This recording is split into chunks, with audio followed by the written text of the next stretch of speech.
তোমাকে যা কিছু বলতে ইচ্ছে করে তার এখন তোমাকে বলি না, ডায়েরির পাতায় নোটপ্যাডে সেই সব কথাদের জমা করে রাখি।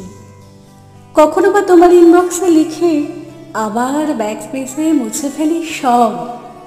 কি লাভ তোমাকে জানিয়ে? তুমি বুঝবে সেই সব শব্দের পেছনে লুকায়িত আর্তনাদ, রাত জাগার গল্প, তুমিহীন বিষণ্ণতার গান। জানি এই সব কথাদের কোনো মানে হয় না, কোনো মানে হয় না তোমার জন্য কষ্ট পাওয়া আমার অনুভূতিদেরও। সেটা আমি বুঝি, টের পাই। কি বিধ্বস্ত এক অনুভূতি, অথচ কি নির্মম সত্যি, তাই না বলো?